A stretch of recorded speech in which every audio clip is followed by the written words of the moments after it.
Back then, I was really confused and unsure about what was happening. It happened almost 10 years ago when I was in my 30s and had recently married my husband. Even before we got married, he was always busy with work, so I thought life with him would be tough.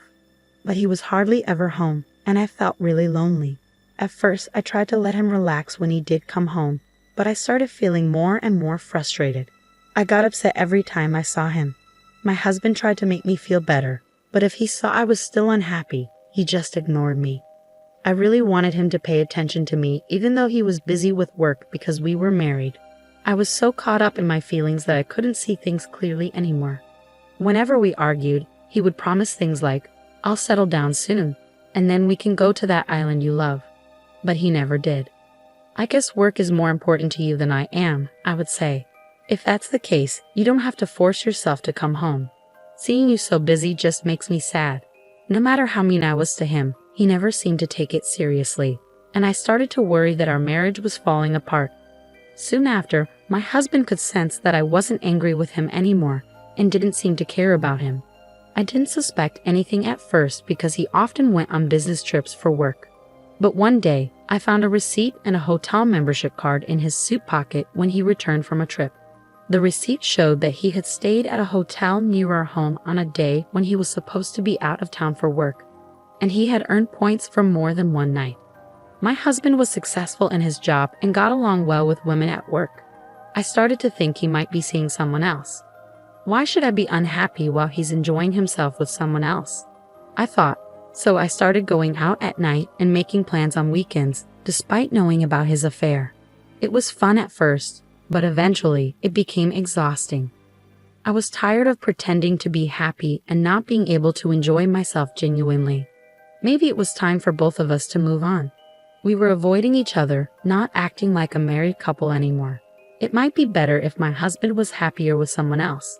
I guess it's time for me to start a new chapter in my life. But it's hard because this is the man I used to love until I realized I didn't want to be with him anymore. It was a tough decision, but I finally gathered the courage to ask for a divorce. I wondered if there was any other option, but it seemed like my husband had already moved on. After thinking for days, I decided to text my husband.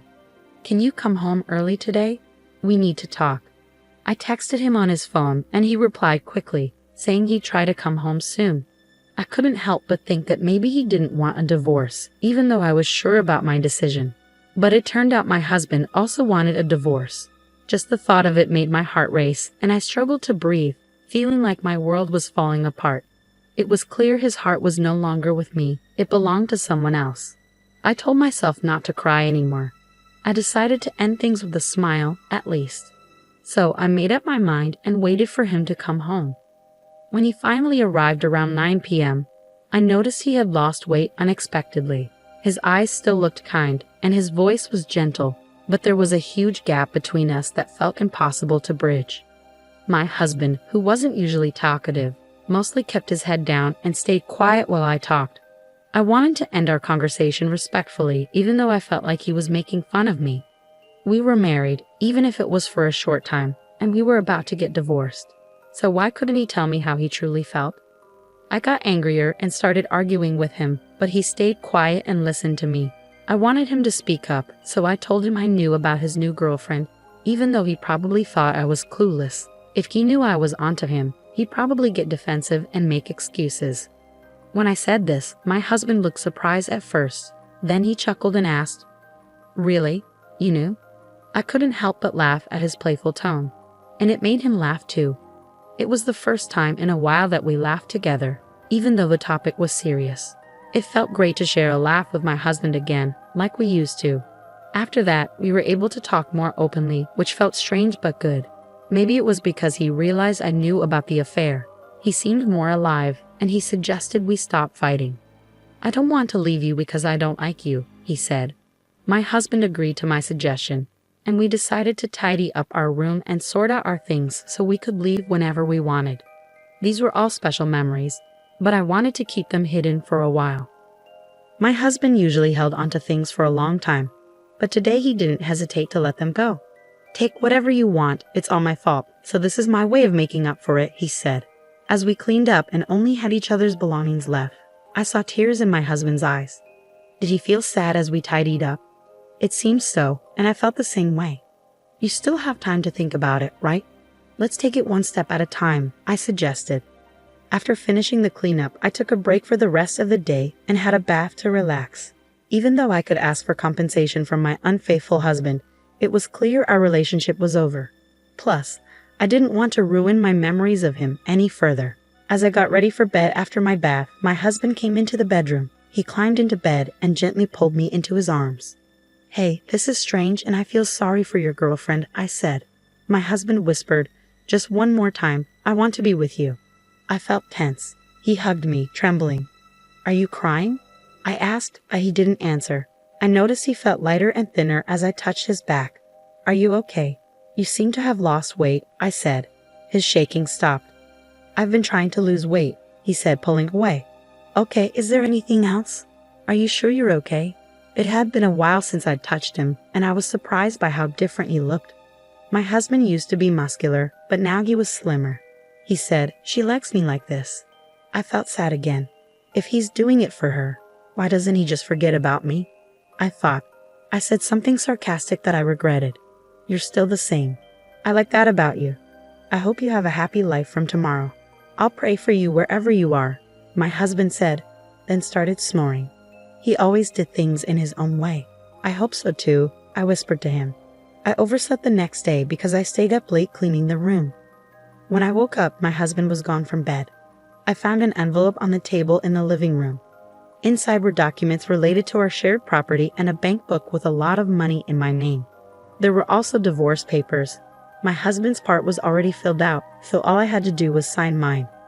Panicked, I tried calling him, but his phone was disconnected.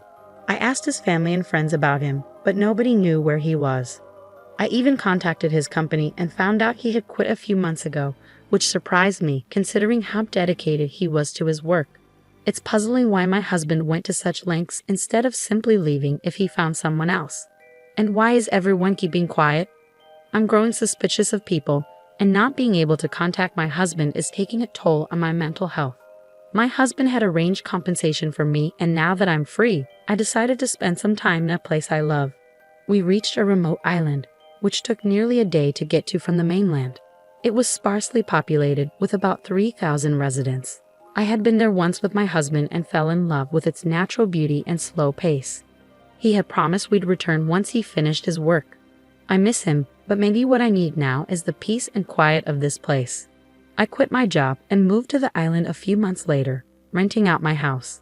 It was a risky decision, but I couldn't stay in that house with so many memories. I'm not sure how my husband paid off the mortgage, but I know he worked hard.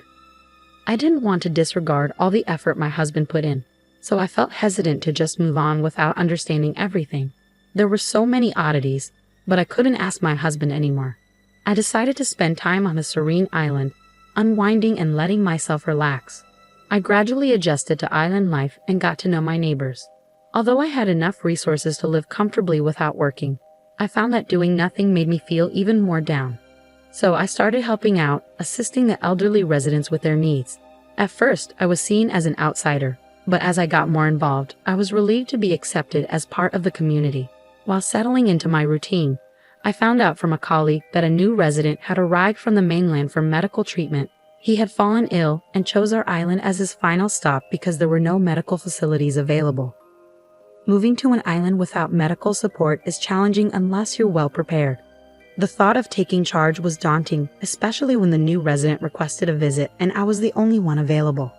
Feeling anxious about his health, I headed to his house. It sat atop a hill with a stunning ocean view. Though renovated, it was basic, barely shielding from the elements. I questioned if this was the best place for him to spend his last days. Nervously, I rang the doorbell. "Come in," a weak voice called out. I entered, finding him by the window. Sunbeams dancing around him. His face was obscured by the backlight, making it hard to see.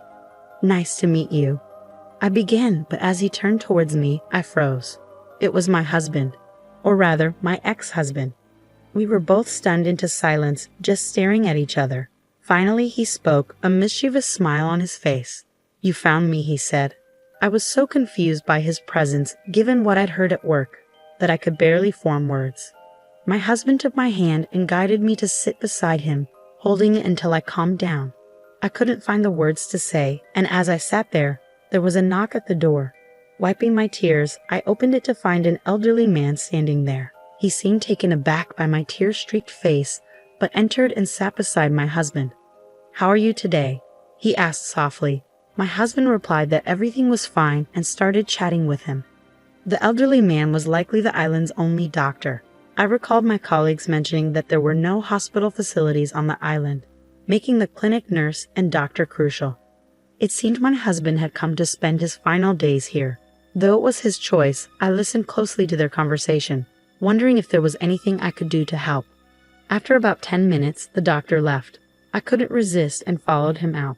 My flustered appearance seemed to surprise him again, but when I explained our relationship, he seemed to understand. I pressed the doctor for details about my husband's condition and treatment options, but he refused, saying I can't disclose that without his permission. Perhaps out of sympathy, he added, he won't be able to walk on his own soon. It would be a shame for him to be alone in his final days, so please be there for him. I was stunned. Returning to the house with a heavy heart, I found my husband waiting for me. He seemed to have expected my conversation with the doctor and greeted me with a smile. "You're back." Unable to bear being apart from him, I asked to spend the night. My husband's house was bare, with just a few belongings and futons. It was the first time we slept together since discussing divorce. As we lay under the covers, we shared how we ended up here. Although I wanted to ask about his illness, I decided it wasn't the right time for difficult discussions. So we reminisced instead. My emotions about his relationship with her also played a role in my decision. I couldn't help but wonder if he had brought her to the island before I asked to stay. But he just laughed it off and avoided the question. His silence hinted at a somber truth. I didn't want to upset him further by pressing for answers. The next day, I informed my employer about the situation and decided to take some time off. I wanted to cherish whatever time my husband had left. I pushed him around the island in a wheelchair since he couldn't walk far. There were places I remembered from my previous visit, places and sights I wanted him to see. Being together like that felt satisfying for the first time. I wish we had been open with each other during our marriage, even after our divorce. I found that my feelings for him had grown stronger, but it was too late to act on them. Telling him would only confuse him. So I decided to stay by his side like a friend. Though there were some good moments, his illness was gradually wearing him down. His strength dwindled to the point where he couldn't go out or even take short walks. Simple tasks became a challenge and he started dozing off more frequently. The doctor visited daily, providing some relief from his pain. It was hard to accept that he would leave me so soon. I cared for him tirelessly, never leaving his side so he wouldn't be alone when he woke up, which could happen at any moment. Sometimes he'd wake up and share the dream he just had, or he'd recount old memories as if they were recent. I treasured each moment, even though it deepened my sadness. As time passed, my husband stopped waking up as often. Even when he wasn't talking, I stayed close, reading his favorite books and describing the world around us so he could still feel connected. One day, I wanted to share the beauty of a sunset with him. I held his hand and tried to speak, but his hand felt cold, and his breathing was shallow. His chest rose and fell in an odd rhythm. Panicked, I called the doctor, who promised to come right away. I waited anxiously, feeling like my heart was being torn apart by the uncontrollable situation. I desperately hoped it was all a mistake. I wanted him to reassure me that everything would be all right. But when the doctor arrived, he examined my husband and solemnly said, "His blood pressure has dropped significantly. It's time to let him go peacefully. He wants you by his side, so I'll step back. Don't worry, I'll be close by if needed." With those words, the doctor said his goodbyes to my husband and left the room. The moment I had dreaded had arrived. Though I knew it was inevitable, the pain was unbearable. "I'm grateful to have known you. Despite the challenges, I love you," I whispered to him as I held his hand. To my surprise, he gently squeezed my hand back, though it seemed medically impossible. Shortly after, he took his final breath and passed away quietly. I couldn't stop the tears, but I was relieved to have been there for him at the end. I was so busy with arrangements after his passing that I didn't have time to properly mourn until after the funeral. As I returned home from sorting through my husband's belongings, I noticed a pile of mail that had accumulated like a mountain. Going through them one by one, I was struck by the familiar handwriting on the envelopes. It turned out my husband had written dozens of letters. I couldn't help but feel a pang of nostalgia as I read through them. His letters began on the day we reunited. He had moved here in the hopes of finding me, but I don't think he expected to actually succeed. He couldn't help but feel surprised and delighted. One of the letters read, "I couldn't help but laugh at how amusing his letters were, and knowing he felt that way was the best compliment he could give me." Each letter was dated, showing he had been sending them every day. However, as his illness progressed, his handwriting became messier, and the letters grew shorter. With a heavy heart, I continued reading until one letter caught my eye. In it, he revealed the truth about our divorce. "My illness started during our marriage," he wrote. "When I found out, there was no cure, and the treatment I received only made things worse. I decided to divorce you because I didn't want you to spend the rest of your life taking care of me. I didn't deny the existence of another woman because I thought I could compensate you with money. But since I no longer needed medical treatment, I wanted to liquidate all my assets so you could live freely." As tears streamed down my face from the hurtful words in my husband's letter, there was a knock at the door. Quickly wiping my tears, I opened it to find my doctor standing there. "What brings you here, doctor?" I asked. He handed me a sealed envelope identical to the one I had just read from my husband. He explained that my husband had asked him to deliver it to me. He had written a few days' worth of letters before falling into a coma, entrusting them to me to be posted each day. I couldn't refuse the request, and this was the last letter. The doctor explained that my husband wanted me to receive it when I returned home. So this was my husband's final message. I thanked the doctor and read the letter in solitude. Quietly and calmly opening it, I found a short but clear note that simply said, "Thank you, I love you." Despite all the pain, our hearts remained connected. "I love you too," I whispered, feeling as though I saw a hint of a smile on my husband's portrait. Decades have passed since my husband's passing, yet I still reside on the island, now officially recognized as one of its residents. I built a grave next to where his house once stood on the day I decided I would never leave the island. He used to look out the window every day, and I believe he still does. One day, I'll join him there, surrounded by memories of our life together. Thank you for being with me until the end. Farewell for now.